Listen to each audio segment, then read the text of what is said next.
Okay. और ये बिहार में आजकल बहुत ज्यादा न्यूज में रहता है और बिहार के बहुत ज्यादा लोगों की जानें भी गई हैं इस लाइटनिंग के वजह से। तो ये सब कुछ हमें समझना होगा। और जैसा कि आप कई बार इस तरीके के न्यूज क्लिप्स देखते होंगे कि बिहार फ्लड न्यूज, नेपाल में भारी बारिश से उफनाई बिहार की नदियां, गंडक बराज के सभी फाटक खोले गए, हाई अलर्ट। ऐसी ऐसी खबरें आपको रोज ही देखने मिल जाती होंगी जब मौसम आता है मानसून के बाद वाला या उस बीच में। और 2008 का बिहार फ्लड, इसे कौन भूला होगा, कोई नहीं भूल सकता है। और ये तो रिसेंट न्यूज थी, अक्टूबर 2019 की थी, जब बताया गया था कि death toll in Bihar flood soars to 73। और इसके बाद जो पटना का बाढ़ था और जो नॉर्दर्न बिहार में जो बाढ़ आते हैं, इन सभी को समझना जरूरी है।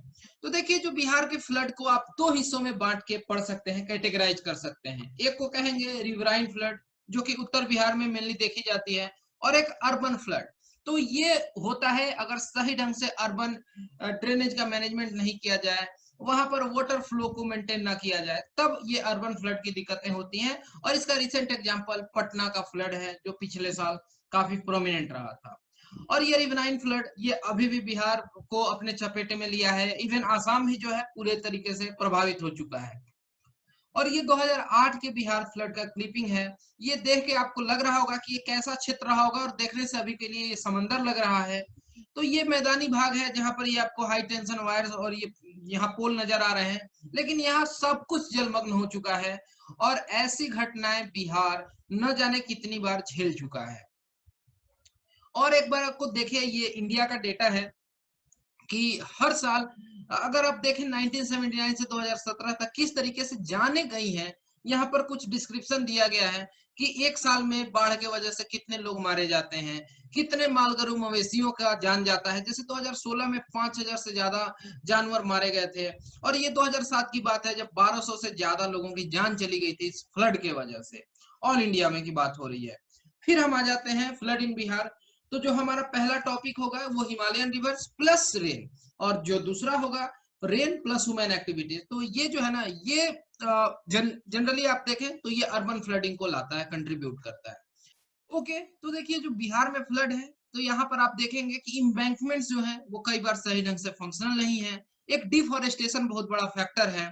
और जो नदियों का बेड है, जो रिवर्स बहती हैं, इसमें जो सिल्टेशन होता है, तो उसे क्या हुआ कि जो वाटर कैरिंग कैपेसिटी है वो घट जाता है नदियों का। क्यों? क्योंकि सारा सिल्ट से भर गया। अब उनके पास फ्लो अगर है, आप वैसे समझिए कि कोई नदी इतनी गहरी पहले हुआ करती थी, ठीक है। तो इसमें मान लेते हैं कि एक्स मीटर क्यूब यहाँ पर फ्लो हो सकता है किसी नियत टाइम में, या अगर गैलन से बताना चाहें तो कहेंगे 300 गैलन पानी किसी खास टाइम में गुजर रहा है। लेकिन इसमें सिल्टेशन होके इतना पूरा सिल्ट से भर गया है, तो अब ये वाला वॉल्यूम कम हो गया ना, तो केवल अब क्या होगा कि x/2 ही मीटर क्यूब वाटर वॉल्यूम उतने टाइम में जा पाएगा। तो ये बाकी का जो आधा वॉल्यूम बचेगा वो क्या होगा, वो इधर और इधर स्पिल कर जाएगा, और वही तो फ्लड होता है ना। तो ये siltation in the river bed, ये बहुत बड़ा एक फैक्टर है। इसी तरीके से जो फराक्का बैराज का इशू है, जिसके वजह से कई बार बिहार और वेस्ट बंगाल में इश्यूज भी चलते हैं, तो ये भी एक बड़ा फैक्टर है जिसके वजह से बिहार में बाढ़ें आती हैं। और ये भी आपको एमसीक्यू वगैरह में पूछ सकते हैं कि क्या ये जो फराक्का बैराज में जो सिल्टेशन हो रहा है और उसका प्रॉपर जो मैनेजमेंट नहीं होता है, क्या वो भी बिहार में कहीं ना कहीं बाढ़ का एक वजह है? बिल्कुल है। साथ ही आप बिहार में देखेंगे कि अर्बन प्लानिंग सही ढंग से नहीं है, और वो भी कहीं ना कहीं फ्लड में कंट्रीब्यूट करता है। क्लाइमेट चेंज, इसको तो आप इग्नोर कर ही नहीं सकते हैं। साथ ही जो ई फ्लो नॉर्म्स है, ई फ्लो आप जानते हैं, इसको कहते हैं इन्वायरमेंट फ्लो, कि किसी भी नदी को जीवित रहने के लिए कम से कम उसमें किसी खास नियत मात्रा में पानी का बहना जरूरी है। अगर ई फ्लो से कम पानी का फ्लो होगा तो वो नदी जो है रुक जाएगी, थम जाएगी, और कई बार नदियां जो हैं वो इस तरीके से कह लें कि नाला बन के रह जाती हैं। और बस उसमें अब कुछ भी अगर आप ड्रेन करते हैं तो वहीं पर स्टे करेगा, वहीं सड़ना शुरू हो जाता है, उसका इकोलॉजिकल फ्लो खराब हो जाता है, और उसका नदी का अपना अस्तित्व पर खतरा आ जाता है। और ये भी कहीं ना कहीं डेथ करा देता है इस रिवर का, और पूरे रिवर का जो भी बेसिन है वो इफेक्टेड होता है, उससे फ्लड के खतरे बढ़ जाते हैं। एंथ्रोपोजेनिक फैक्टर्स तो बहुत तरीके के हैं, आप जानते ही हैं। और जो फ्लड प्लेन्स में लोग एनक्रोचमेंट कर रहे हैं, जैसे नदी का जो ये फ्लड प्लेन है, यहाँ तक लोग जाके घर बना लेते हैं। अब क्या होगा, थोड़ा भी बाढ़ का पानी इधर उधर उफान होगा तो ये पॉपुलेशन आबादी जो है ये चपेट में तो आएगी ही, उनका जो आम जनजीवन है वो अस्त व्यस्त होगा ही, लेकिन लोग कहीं ना कहीं सीधे सीधे नेचर को ही दोषी ठहरा देते हैं। अपनी गलतियों को छुपाने की ह्यूमन टेंडेंसी तो हमेशा से है। और एक और वजह है वो है डीग्लेशिएशन। डीग्लेशिएशन का मतलब समझिए, ग्लोबल वार्मिंग हो रही है तो जो आइस का मेल्टिंग है, ग्लेशियर्स का मेल्टिंग है वो बढ़ चुका है। जो रिवर की ग्लेशियर्स हैं जहां से पानी बह के आता है, जैसे कि कोई भी रिवर है, मान लेते हैं कि गंगा नदी ही है तो गंगोत्री ग्लेशियर, यमुना के लिए यमुनोत्री, वहां पर क्या है कि रेट ऑफ जो तो है, यानी बर्फ के पिघलने का जो रेट है वो बढ़ गया। यानी कि अल्टीमेटली जो वॉल्यूम है वाटर का नदियों में वो बढ़ना है, और ये भी कहीं ना कहीं फ्लड में कंट्रीब्यूट करते हैं। ये मेजर फैक्टर्स हैं जो कि फ्लड इन बिहार से रिलेटेड है। अब इस मैप को बहुत अच्छे से आपको स्टडी करना पड़ेगा, और ये मैप यूएनडीपी का है, यानी यूनाइटेड नेशंस का जो डेवलपमेंट प्रोग्राम के द्वारा ये मैप बनाया गया है। और यहाँ बताया गया है कि किस तरीके से और वो कौन से क्षेत्र हैं बिहार के जो कि प्रभावित हैं फ्लड से। अब आप ध्यान दीजिएगा कि ये जो क्षेत्र है यहाँ पर आपको मेजर रिवर्स नजर आते हैं, जैसे कि ये गंडक का बेल्ट हो गया, उस ये सॉरी ये पहले देखेंगे कि घाघरा नदी का, फिर गंडक, फिर बूढ़ी गंडक, इसी तरीके से आप देखेंगे कि कमला, बागमती, कोसी। अब ये सब जो क्षेत्र है ये कोसी का प्रभावित क्षेत्र है। यहाँ पर महानंदा नदी, मेची नदी, इन सारी नदियों का एक रोल है। और उत्तर बिहार पूरे तरीके से बाढ़ के चपेट में रहता है। लेकिन ऐसा नहीं है कि दक्षिण बिहार के हिस्से नहीं है, बिल्कुल है। एरिया लेवल टू फ्लड में आप देखेंगे कि यहाँ पे आपको भोजपुर डिस्ट्रिक्ट का हिस्सा, थोड़ा बक्सर डिस्ट्रिक्ट, पटना डिस्ट्रिक्ट, जहानाबाद भी कई बार, और नालंदा डिस्ट्रिक्ट, यानी कि जो ये ये गंगा नदी का जो फ्लो होता है उसका जो ये लो लैंड है, यहाँ पर जो ताल वगैरह है वो कई बार इस चपेट में आ जाता है। तो ये मैं आपके दिमाग में मैप रहना चाहिए। कई बार प्रीलिम्स में आपसे पूछ सकते हैं बिहार के कितने जिले हैं जो कहीं ना कहीं बाढ़ से प्रभावित हैं, बिहार के कौन से जिले हैं जिन पर बाढ़ का कोई असर नहीं है। तो इन चीजों में आपको अब दिक्कत नहीं होनी चाहिए। अब देखिए, जब सॉल्यूशन की बात होती है, क्योंकि शिकायत बताना और कंप्लेन करना ये काफी आसान होता है, कोई भी बता देगा कि हाँ क्या समस्या है। लेकिन जब आप एक प्रशासक बनना चाहते हैं तो आपसे उम्मीद की जाती है कि आपके पास प्रॉब्लम का सॉल्यूशन भी हो। प्रॉब्लम बताना तो बहुत आसान काम है। तो फ्लड से बचने के लिए आप बहुत तरीके के इंफ्रास्ट्रक्चर के डेवलपमेंट को, डिसिल्टेशन को बता सकते हैं। लेकिन आपको इसमें कोसी मेची इंटरलिंकिंग प्रोजेक्ट का जिक्र करना पड़ेगा अगर आप बिहार स्पेसिफिक आंसर दे रहे हैं तो। यहाँ पर आप देखेंगे कि कोसी नदी है और मेची नदी है, और इन दोनों को इंटरलिंक करने का प्रोजेक्ट है, काफी इंपॉर्टेंट है, और इस पर बहुत कुछ काम हो भी चला। तो कोसी मेची इंटरलिंकिंग प्रोजेक्ट का आप जिक्र करेंगे कि किस तरीके से फ्रूटफुल हो सकता है। अब आपको एक और भी बात पता होना चाहिए, Sendai framework for disaster risk reduction. ये 15 सालों का एक प्रोजेक्ट है। 15 सालों में ये काम होगा जिस पर कि काम किया जाए किस तरीके से हम डिजास्टर रिस्क को रिड्यूस कर सकते हैं। और ये एक तरीके से आउटलाइन करता है 7 क्लियर टारगेट्स और 4 प्रायोरिटीज को to prevent new and reduce existing disasters. कैसे? तो सबसे पहले हम अंडरस्टैंड करें, समझें डिजास्टर के रिस्क को, साथ ही स्ट्रेंथन करें डिजास्टर रिस्क गवर्नेंस को ताकि हम मैनेज कर सके डिजास्टर रिस्क को। इन्वेस्टमेंट करें डिजास्टर रिडक्शन के लिए, और रिसेलियंस इस तरीके का इंफ्रा बनाएं, और इनहेंस करें डिजास्टर के प्रिपेयर्डनेस को ताकि हम इफेक्टिव रिस्पॉन्स दे सकें इन चीजों का, and build back better, recovery अच्छे से कर सकें, लोगों का रिहेबिलिटेशन करा सकें और रिकंस्ट्रक्शन करा सकें। तो अगर इन चीजों पर हम काम करते हैं तो इससे बहुत बेहतरी हो सकती है। और आपको ये पता होना चाहिए कि बिहार भारत का पहला राज्य है जो कि इन नॉर्म्स को फॉलो करना शुरू किया है। ठीक है, तो इस चीज को भी आप अपने आंसर में कोट करेंगे, और अगर इंटरव्यू में भी पूछ लिया गया तो इस बात को आप बता सकते हैं। एमसीक्यू में भी ये इंपॉर्टेंट है।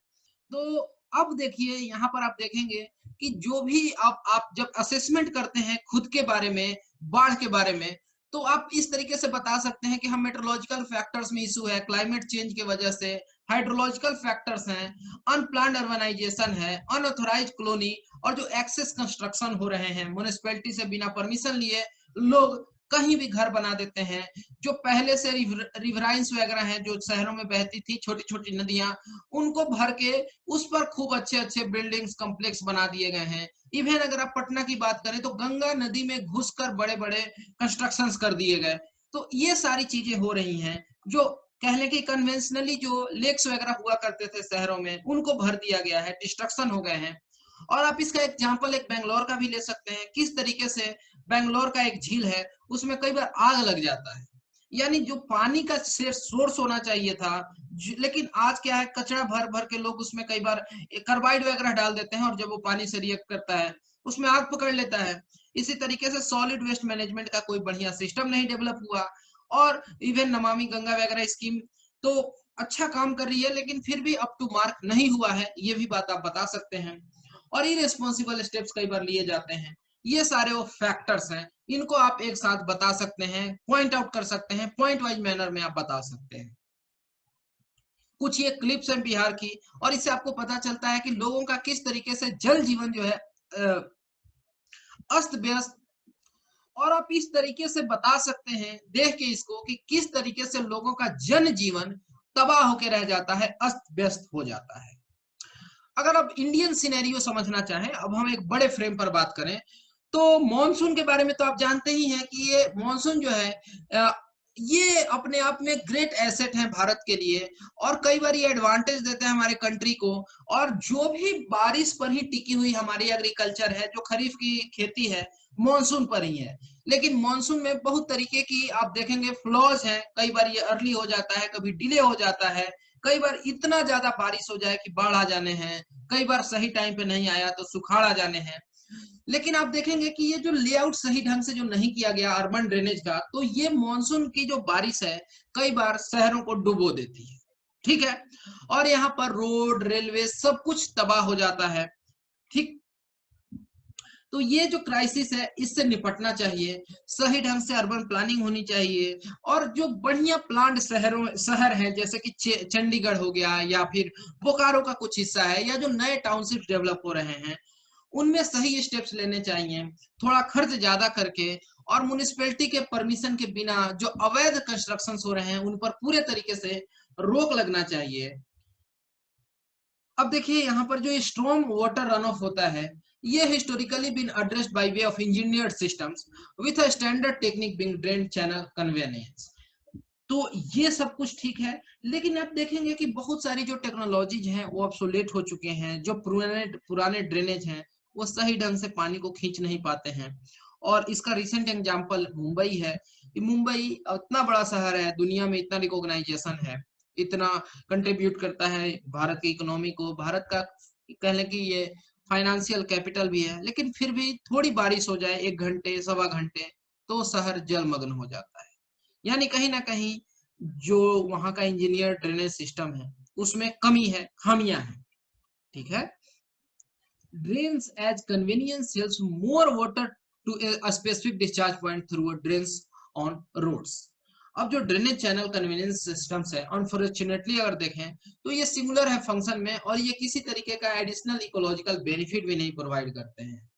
बहुत कम ही ये यहाँ पर आप देखेंगे कि प्रिवेंट कर पाते हैं स्ट्रॉन्ग वाटर रन ऑफ को, जो कि कई बार जब होने लगती है बारिश तो वो अनकंट्रोल्ड हो जाता है। थोड़े देर के बारिश में गलियां भरने लगती हैं, सड़कों पर पानी आ जाता है, तो उस पानी को भी अच्छे से खींच नहीं पाता है। और जो national mission on sustainable habitat है, इसका कहना है कि 2 से 5% जो म्युनिसिपल एरिया है ये रिजर्व करना चाहिए वाटर बॉडीज के लिए। लेकिन यहाँ पर कोई भी लीगल प्रोटेक्शन नहीं है सिटी लेक्स को, कैचमेंट्स को और ड्रेनेज सिस्टम को। तो इस बात को आप कोट कर सकते हैं कि जो नेशनल मिशन है सस्टेनेबल हैबिटेट का, उसका क्या सजेशन है। और साथ ही आप देखेंगे कि बहुत सारे जो अर्बन वाटर बॉडीज हैं और जो उनका कैचमेंट है, इसमें इंक्रोचमेंट हो गया है, या उसमें हाउसिंग या अदर बिल्डिंग्स बना दिए गए हैं। तो इन चीजों का इम्पैक्ट है। और आप इसके प्रिवेंशन में यही बता सकते हैं कि हाँ, अब जो भी ग्रीन एरिया है उसमें थोड़ा बहुत कंट्रीब्यूट वाटर बॉडी को भी करना चाहिए, और म्युनिसिपल एरिया में वाटर बॉडी के सोर्सेज को जो बचे हुए हैं उनको बचाने की कोशिश की जानी चाहिए। कहीं ना कहीं इनोवेटिव सॉल्यूशन की कमी है। आप देखेंगे कि इनोवेशंस नहीं हो रहे हैं जिस स्तर से होने चाहिए। आप देखें देश में हमारी जो इसरो है बहुत अच्छा काम कर रही है, डीआरडीओ बहुत अच्छा काम कर रही है, मेडिकल साइंस के क्षेत्र में बहुत अच्छा काम हो रहा है, लेकिन इन चीजों पर जितना तवज्जो मिलना चाहिए था इन चीजों को, अर्बन प्लानिंग हो नहीं रही है। इन स्पाइट की हमारे पास स्मार्ट सिटी का स्कीम है, अमृत स्कीम है, और भी बहुत सारी स्कीम्स हैं, प्रसाद स्कीम है, लेकिन फिर भी कहीं ना कहीं जो एक सिंसियरिटी की कमी है वो झलक जाती है। ओके, तो इस बात को आप बता सकते हैं और यहाँ कुछ पॉइंट्स मैंने लिखे हैं, इन्हें आप स्क्रीनशॉट ले सकते हैं, इसको भी अच्छे से पढ़ सकते हैं, कुछ पेन डाउन कर सकते हैं। अब हम जरा यहाँ पर बात करते हैं urban and regional development plans formulation और जो इम्प्लीमेंटेशन है, जिसको शॉर्ट में URDPFI कहते हैं, यानी कि urban and regional development plans and financial formulation and implementation. ठीक है, तो ये गाइडलाइंस है 2016 की, और maximum percentage of land allotted to residential area in different sizes of urban centres, तो इस पर इन्होंने अपनी गाइडलाइंस दी हैं, राय दी है। मेट्रोपोलिस से लेके स्मॉल टाउन्स तक कि कितना एरिया रेसिडेंशियल हो सकता है, मार्केट कॉम्प्लेक्स कितना हो सकता है, और जो रेसिडेंशियल क्लस्टर्स है वो लार्जेस्ट शेयर 35 से 45% ही हो सकता है। और यहाँ पर रिक्रेशनल एरिया वगैरह खेल कूद के लिए जैसे वाटर पार्क, नॉर्मल पार्क होना चाहिए, वो 18 से 20% होना चाहिए कहीं पर भी, of land use in cities and town. अब आप देखेंगे जो नए टाउनशिप बनते हैं उनका जो 45 से 50% एरिया में बिल्डिंग्स होती हैं, बीच में आप देखेंगे पार्क वगैरह होते हैं रिक्रेशनल एक्टिविटीज के लिए, और ये बिल्डिंग देखेंगे roof tops, side walk, paved walking, parking space, ये सब कुछ होना चाहिए, और ये बहुत जरूरी है इंसान को जिंदा दिल भी रहने के लिए। इन्हीं गाइडलाइंस की अगर बात करें तो जो एवरेज बिल्ट अप है फॉर एन अर्बन एरिया ये 24% है, जबकि ओपन स्पेस जो है ये 76% होने का है, लेकिन ऐसा हो नहीं पाता है। और जो स्टैंडर्ड्स और जो गाइडलाइंस हैं ये इनफ एरिया देते हैं, open area strong water management के प्रोजेक्ट्स के लिए। तो इन बातों को आप कोट कर सकते हैं जब इसके रिगार्डिंग आप सॉल्यूशन की बात कर रहे हैं, यानी कि हमें URDPFI के गाइडलाइंस को फॉलो करना चाहिए। और जो 2019 का मैनुअल था स्ट्रॉन्ग वाटर ड्रेनेज सिस्टम को लेके, तो जो कि प्रिपेयर किया गया था central public health and environment engineering organisation के द्वारा, तो उसमें एक नया चैप्टर भी ऐड किया गया था innovation strong water management practices को लेकर, तो उसको भी संज्ञान में लेने की जरूरत है। और एक इंटीग्रेटेड स्मार्ट प्रैक्टिस करने की जरूरत है, जैसे कि वाटर सेंसिटिव अर्बन डिजाइन बनाए। लेकिन आप देखेंगे कि ये अपने आप में एक हरकुलियन टास्क है, ये बात करना जो है ना बहुत आसान है, मेरा लेक्चर दे देना, आपका सुन लेना, और इस पर कुछ लोग का इकट्ठा होना, चाय बड़ा पाव खा के डिस्कशन करके अपने घर को चले जाना। लेकिन जब इम्प्लीमेंटेशन की बात आती है तो बहुत ही ज्यादा मशक्कत होती है और बहुत सही स्टेप्स लेने की जरूरत है। हालांकि ये स्लो एंड ग्रेजुअल मैनर में ही पॉसिबल है, एक बार में इसमें बहुत ड्रास्टिक चेंज लाने की जो बात है वो बस ख्वाब बन के रह जाता है। अब बिहार की अगर एनुअल फ्लडिंग की बात करें तो 30 से 40% जो आप देखेंगे डैमेज जो भारत का होता है उसका 30 से 40% अकेले बिहार में होता है, और 22% करीब जो है ना टोटल फ्लडेड अफेक्टेड पॉपुलेशन है वो बिहार से आती है। और बिहार में 38 जिले हैं, आप जानते हैं, उसमें से 28 जिले जो हैं वो पूरे तरीके से कह लें कहीं ना कहीं मोस्ट फ्लड प्रोन और फ्लड प्रोन डिस्ट्रिक्ट्स में आते हैं। तो 38 जिलों में से 28 जिले आपके अफेक्टेड हैं। भारत में जितना क्षेत्रफल अगर हर साल बाढ़ से तबाह होता है उसका 30 से 40% बिहार के पास है। भारत की जो आबादी बाढ़ से तबाह हो रही है उसकी 22% आबादी खुद केवल भाई बिहार से आती है। तो ये बहुत ग्रेव सिचुएशन है, यानी कि हाँ बस केवल स्टेट गवर्नमेंट को नहीं बल्कि सेंट्रल गवर्नमेंट को भी उचित स्टेप्स लेने चाहिए। इन बात से पता लगता है कि ये बिहार का कितना बड़ा शेयर है इन निगेटिव एक्सटर्नलिटीज में। तो अगर आपको कंक्लूड करना रहे तो आप बता सकते हैं कि एक बहुत ही ज्यादा जरूरत है पब्लिक ओपन स्पेस की अब अर्बन फैब्रिक में। ठीक है, स्ट्रॉन्ग वाटर मैनेजमेंट इंफ्रा होना चाहिए जो कि हेल्प करे transform city into a water sensitive city. अब ये सारे टर्म्स आप अगर यूज करेंगे तो आपका जो आंसर है ना उसको जो इंग्लिश का मुहावरा है आइसिंग द केक वो वाली बात होगी, बहुत ही अच्छा एक रेस्पॉन्स निकल के आएगा। इफेक्टिव पॉलिसी इंप्लीमेंटेशन होना चाहिए, एड्रेस करने की जरूरत है टेक्निकल जो भी इंटीग्रेशन प्रॉब्लम्स है, लेजिस्लेटिव कंस्ट्रेंट्स जो आ रहे हैं वहां पर जल्दी क्लियरेंस मिलने चाहिए, सोशल इक्वालिटी और कम्युनिटी का पार्टिसिपेशन बहुत जरूरी है अर्बन मैनेजमेंट ऑफ फ्लडिंग। और रूरल एरियाज हैं जो कि उत्तर बिहार के जो क्षेत्र हैं जो कि प्रभावित होते हैं उन पर भी सही स्टेप्स लिए जा रहे हैं। और कुछ एक स्टेप्स हैं सही ढंग के इन्वेंकमेंट हो, प्रॉपर वाटर मैनेजमेंट हो, डिसिल्टेशन कराया जाए, ये सब कुछ चलता रहे। ओके, अब बिहार की जो बाकी के कुछ डिस्ट्रिक्ट्स रह जाते हैं जो फ्लड से अफेक्टेड नहीं होते हैं वो ड्रॉट से सुखाड़ से प्रभावित हो जाते हैं।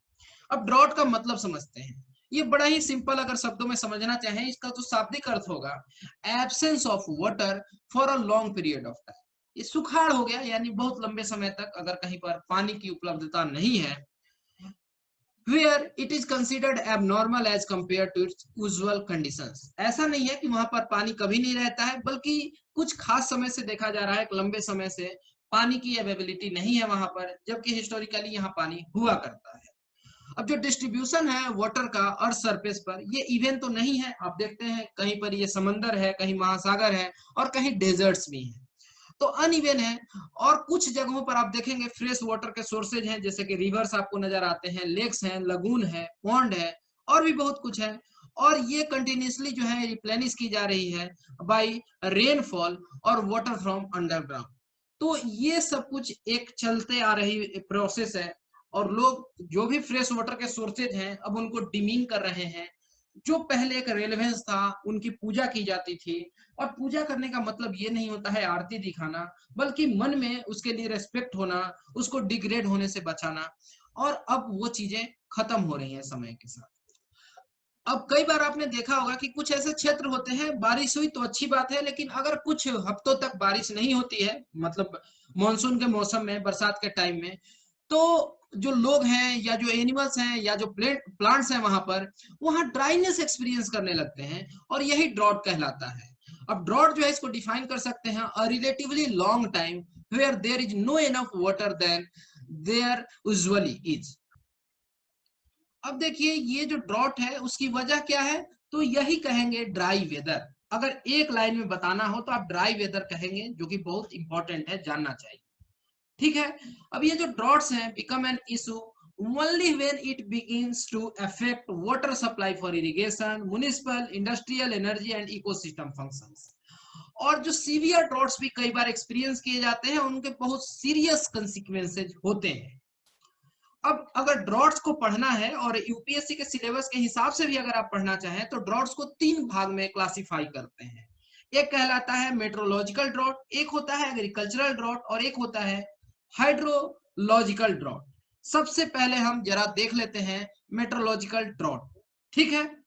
मेट्रोलॉजिकल ड्रॉट होता है जब एक प्रोलॉन्ग्ड टाइम होता है, जब बारिश जो है एक अच्छे खासे समय से जरूरत से कम हो रही है, एवरेज प्रेसिपिटेशन से भी कम बारिश हो एक लंबे समय तक। और इस तरीके के जो ड्रॉट्स हैं ये ट्रिगर हो जाते हैं, बढ़ सकते हैं, अगर हाई लेवल रिफ्लेक्टेड सनलाइट होती है, जो कि ज्यादा कह लें कि इवो ट्रांसपिरेशन कराए। ठीक है। और हाई प्रेशर सिस्टम कहीं अगर एग्जिस्ट करता है, हाई प्रेशर मतलब क्या होता है, वहां पर स्टेबिलिटी आ जाती है। याद आ रहा है ना। तो ये हाई प्रेशर सिस्टम अगर है, कहीं पर आप देखेंगे कि सन की डायरेक्ट हीट लाइट पड़ रही है, और विंड्स कैरिंग कंटिनेंटल, यानी ओशन से नहीं बल्कि कंटिनेंटल विंड आ रही है, तो ये सब कुछ उस एरिया को और ज्यादा ड्राइनेस प्रोवाइड करते हैं, और ये जो मेट्रोलॉजिकल ड्रॉट है वो ग्रेव हो जाता है।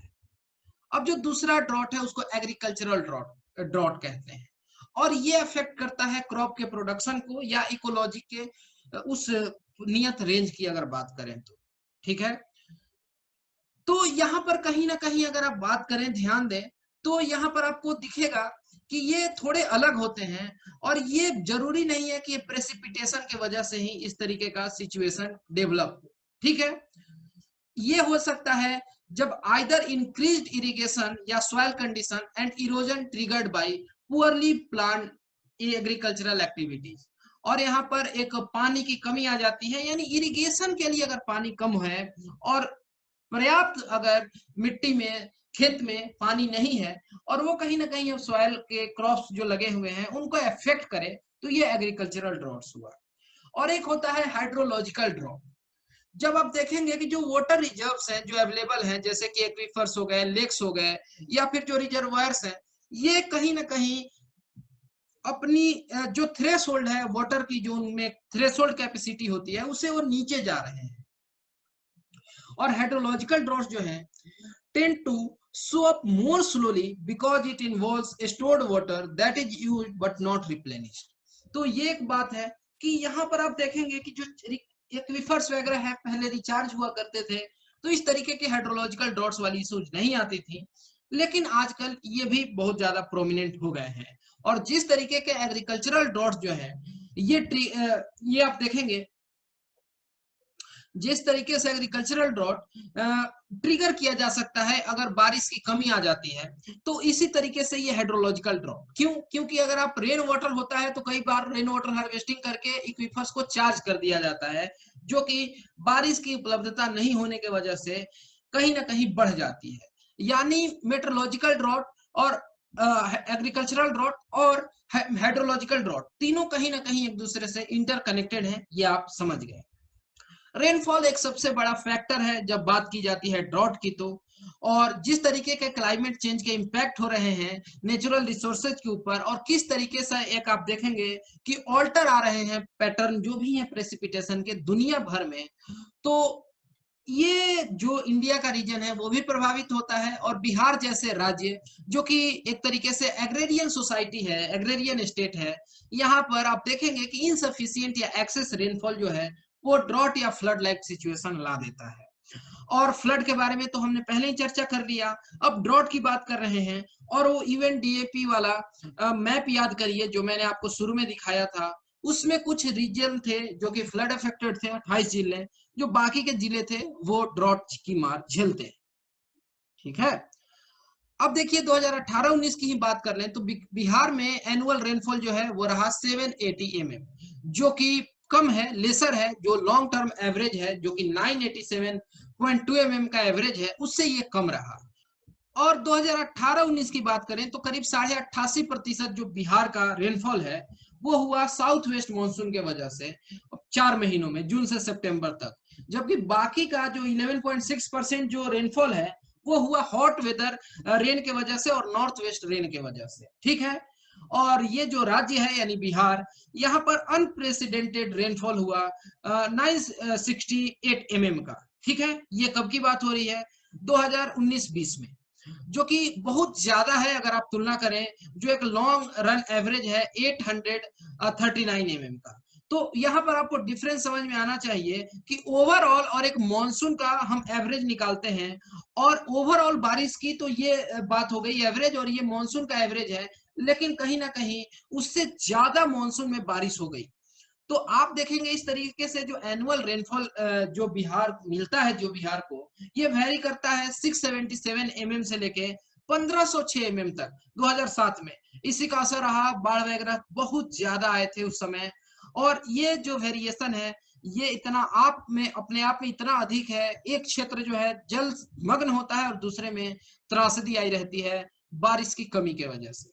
ठीक है, तो यहाँ पर टेम्पोरल वेरिएशंस हैं, जो रेनफॉल डिस्ट्रीब्यूशन है ये काफी अनइवन है। और अगर एग्रोक्लाइमेटिक जोन्स में बांटकर पढ़ना चाहें तो जो एग्रोक्लाइमेटिक जोन 1 है जो नॉर्थ वेस्ट का बिहार है, और जो 2 है यानी नॉर्थ ईस्ट का जो बिहार हो गया, form wet zones in the state, और वहां पर हायर प्रोपोर्शन में रेनफॉल आती है, जबकि कुछ ड्राई जोन्स हैं वो साउदर्न पार्ट में है। ठीक है, और डिस्ट्रिक्ट वाइज डिस्ट्रीब्यूशन वगैरह आपको पता होना चाहिए। और आपको ये भी पता होना चाहिए 2018-19 में जो ये किशनगंज है, यहाँ पर हाईएस्ट रेनफॉल हुई थी 1522 mm। ठीक है, जबकि सबसे कम जहानाबाद में 403 mm एक्सपीरियंस किया गया। फिर भी जहानाबाद भी कई बार बाढ़ के चपेट में आ जाता है, ये आपको पता होना चाहिए।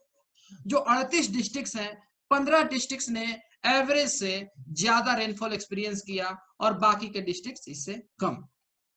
अब इस मैप को देखिए, यहाँ बताया गया है district wise rainfall distribution in Bihar. जो जितना डार्क ब्लू है उतना अधिक बारिश है, और जो जितना फेंट है वहां उतनी कम।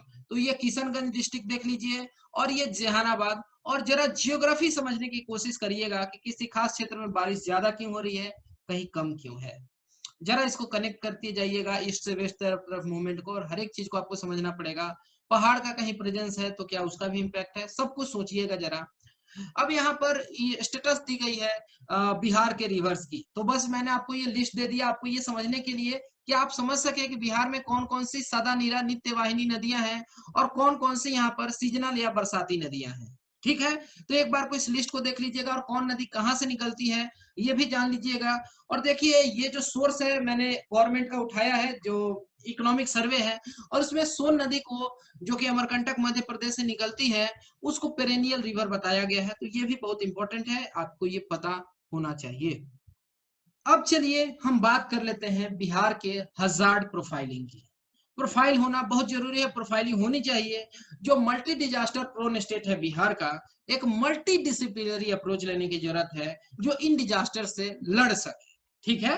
और इसमें बहुत सारे स्टेक होल्डर्स का पार्टिसिपेशन जरूरी है, सही ढंग का कोऑर्डिनेशन होना चाहिए, इंटीग्रेटेड प्रोसेस होनी चाहिए, प्लानिंग की, ऑर्गेनाइजेशन की, कोऑर्डिनेशन होना चाहिए, और फिर इम्प्लीमेंटेशन के सही मेजर्स लिए जाने चाहिए ताकि रिस्क को प्रिवेंट किया जा सके, रिस्क को मिटिगेट किया जा सके, प्रिपेयरनेस की जा सके डिजास्टर को फेस करने के लिए, रिस्पॉन्स लेने के लिए, रिहेबिलिटेशन और रिकंस्ट्रक्शन के लिए। और अगर बिहार सेंदाई फ्रेमवर्क के नॉर्म्स को सही ढंग से माने तो ये सारी चीजें आसान हो सकती है। अब देखिए ये ऑक्सफोम का वेबसाइट है जहां से मैंने आपके लिए ये एक स्क्रीनशॉट लिया है, Bihar designs of 15 year road map to reduce risk of disaster. और ये इस तरीके से आप इसको सेंदाई से कनेक्ट करके आप समझ पा रहे होंगे, वो भी 2015 से 2030 तक के लिए था, 15 इयर्स का वो प्लान था। सेम ये बिहार अपना रहा है, और ये न्यूज जो है ये 2016 की है। ध्यान देने वाली और सोचने वाली आपके लिए ये बात है कि क्या हम इस पर सही ढंग से अग्रसर हैं, ये जरा आपको सोचना और समझना पड़ेगा। अब यहाँ पर सस्टेनेबल सॉल्यूशन की बात की गई है, तो आप इस चीज को समझना चाहिए कि ये कितना हम सस्टेनेबल वे में काम कर रहे हैं, और यहाँ पर क्या कुछ चैलेंजेस हैं, इनको भी समझना होगा। और इन चीजों को आप जरा सा अपने हिसाब से एनालाइज करिए तो ज्यादा फ्रूटफुल होंगे। अब हम चलते हैं आगे और लाइटनिंग की जरा बात करते हैं।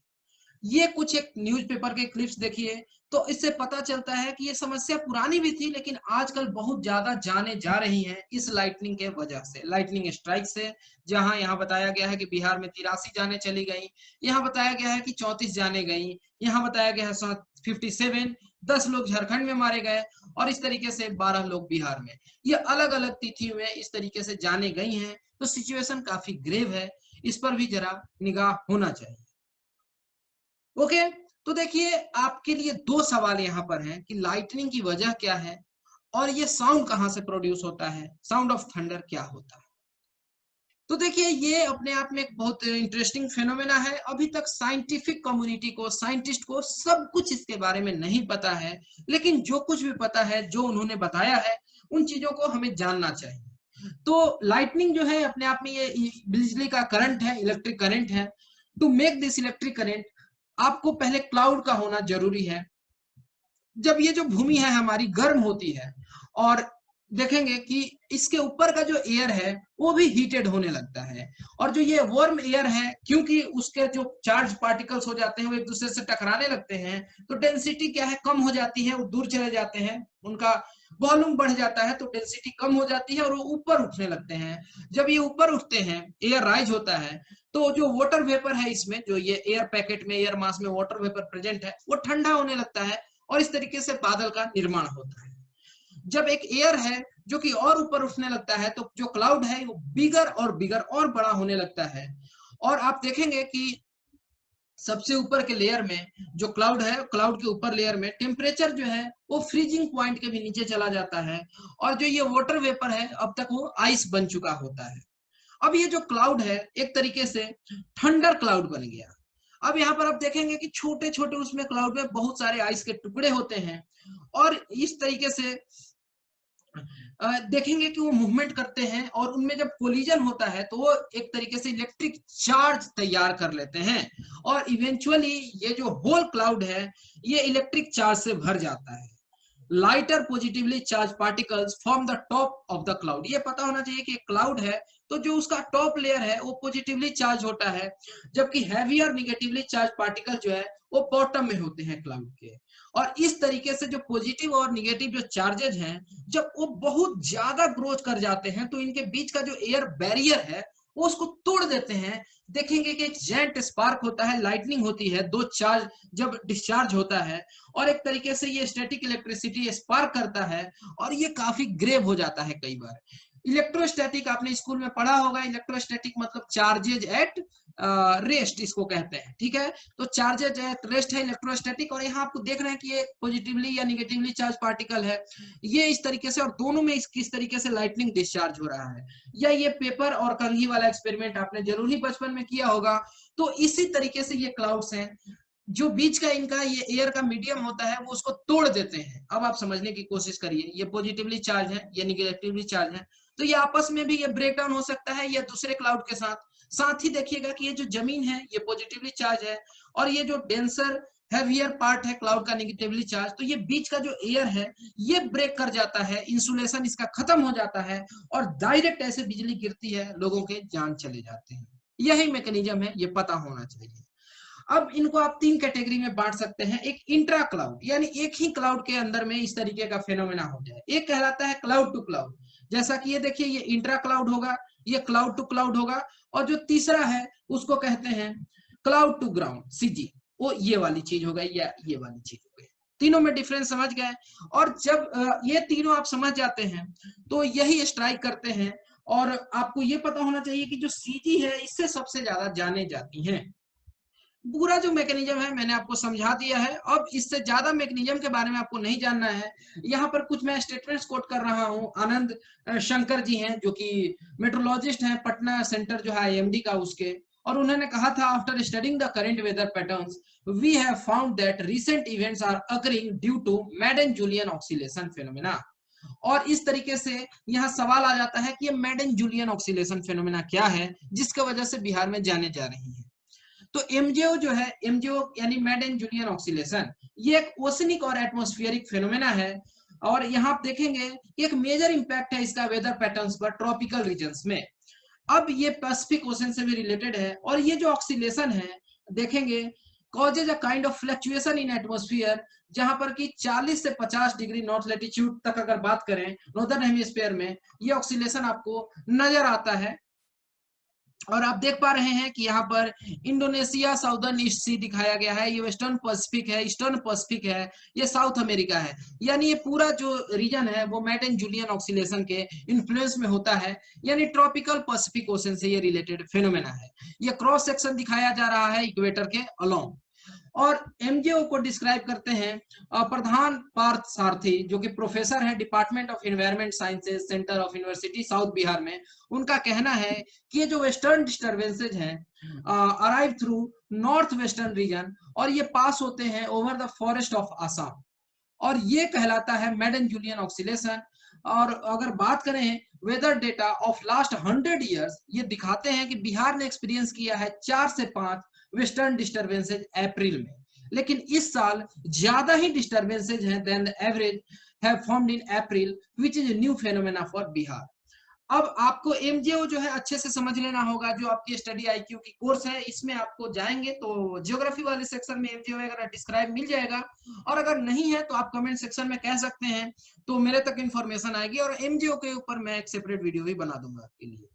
ठीक है, ये सब कुछ तो आप समझ ही गए। ये सब कुछ दिक्कतें बिहार झेल रहा है और ये कम नहीं था, लोगों के बहुत और वजहों से भी जान जाते हैं। ठीक है, ये भी समझना आपको जरूरी है। आप देखेंगे कि अर्थक्वेक भी एक बहुत बड़ा फैक्टर है जो बिहार को परेशान करता है। अर्थक्वेक में आप जानते हैं जोनेशन किया गया है, और मैं यहाँ बहुत कुछ नहीं बताऊंगा, लेकिन आपको पता होना चाहिए कि अबाउट 59% या करीब कह लें कि 6/10 जो एरिया है भारत का वो सिस्मिक हजार डैमेज में आता है। अब जो सबसे ज्यादा ग्रेव हैं उनको पहले जोन 5 में रखा गया था और नए जोनेशन के हिसाब से जोन 4 में आ गए हैं। अब बिहार का कुछ हिस्सा जोन 5 में या लेटेस्ट अगर डेटा की बात करें तो उसके हिसाब से जोन 4 में आता है। ये पता होना चाहिए क्यों, क्योंकि यहाँ पर नेपाल है, ये हिमालयन रीजन है, और ये आप देखेंगे कि यूरेशियन प्लेट से एशियन प्लेट जो ये टकराने की ये फिनोमेना है, तो इस वजह से यहाँ पर हमेशा ही भूकंप आने का खतरा बना रहता है। और 2015 का काठमांडू भूकंप आप कैसे भूल सकते हैं। ठीक, तो इस बात को आपको अच्छे से समझना पड़ेगा। ये जोन भी जानना चाहिए बिहार में कौन कौन से जोन हैं।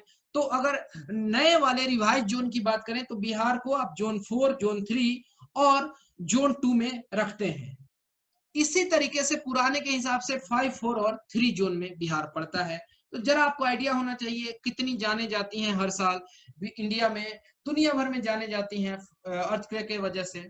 और इस मैप को देखिए और अच्छे से आप समझ पाएंगे, ये स्पेसिफिक इस क्षेत्र को समझें। तो जो सबसे नेपाल से लगने वाला बॉर्डर है बिहार का वो सबसे ज्यादा प्रोन है, फिर उसके बाद का प्रोन है, और जो साउदर्न बिहार है वो मोर और लेस ज्यादा स्टेबल है, और इधर भूकंप आने का खतरा सबसे कम है। अब यहाँ कुछ एक फैक्ट्स और फिगर्स हैं जहां बताया गया है कि मैग्नीट्यूड जो है 1.5 या उससे ज्यादा वाले बिहार में कितने भूकंप देखे गए।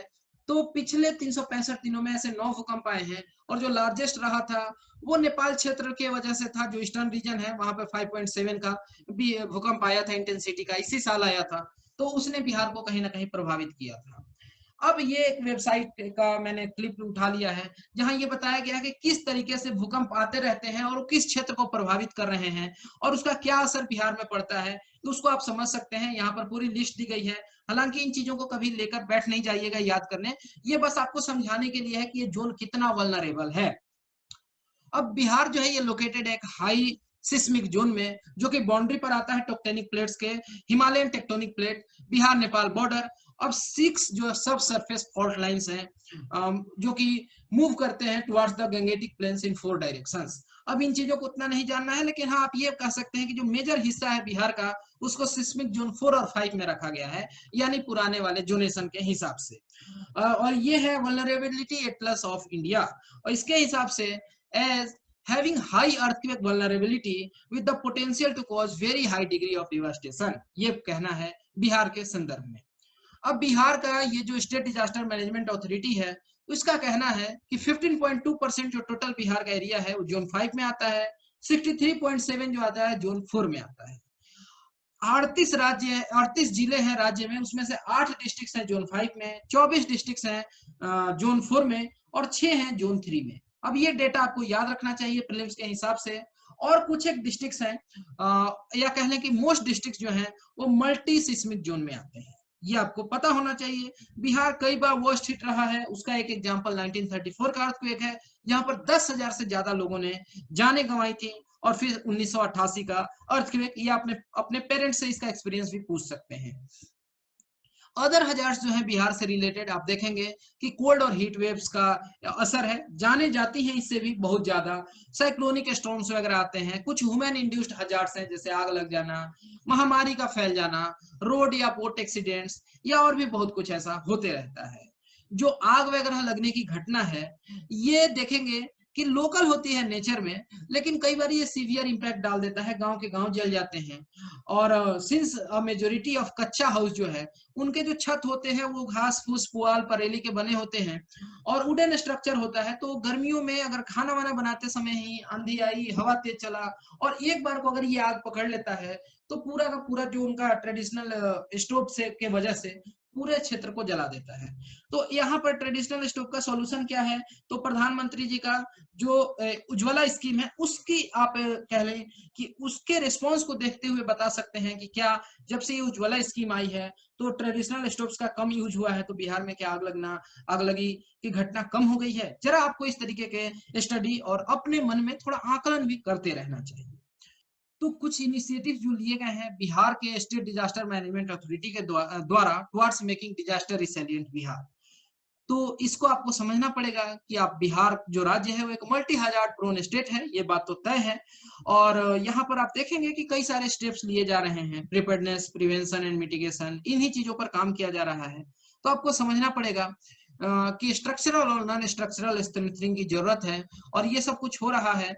Safety weeks, road and safety, earthquake safety, fire safety, flood safety, इसके बारे में लोगों को जानकारी दी जाए, ट्रेनिंग दी जाए स्टेक होल्डर्स को, सेफ स्कूल प्रोग्राम चलाया जाए, सेफ कंस्ट्रक्शन गाइडलाइंस आए, फ्री अर्थक्वेक सेफ्टी क्लिनिक और सेंटर्स हो, वाइड सर्कुलेशन हो आईईसी मटेरियल्स का, ये सब कुछ करना जरूरी है और उस पर काम हो भी रहा है। तो इस तरीके से जो फ्लड डिजास्टर, या कहने ओवरऑल जो मल्टी डिजास्टर हिट स्टेट है बिहार का, इसमें जो भी समस्याएं हैं और जो उनके सॉल्यूशंस हो सकते थे, उन चीजों को हमने यहाँ देखा। फिर भी अगर आपको कोई डाउट रह जाता है तो doubt.studyiq@gmail.com पर आप पूछ सकते हैं, या आप इन नंबर्स को कांटेक्ट भी कर सकते हैं। तो फिलहाल इस वीडियो में इतना ही। Thanks for watching.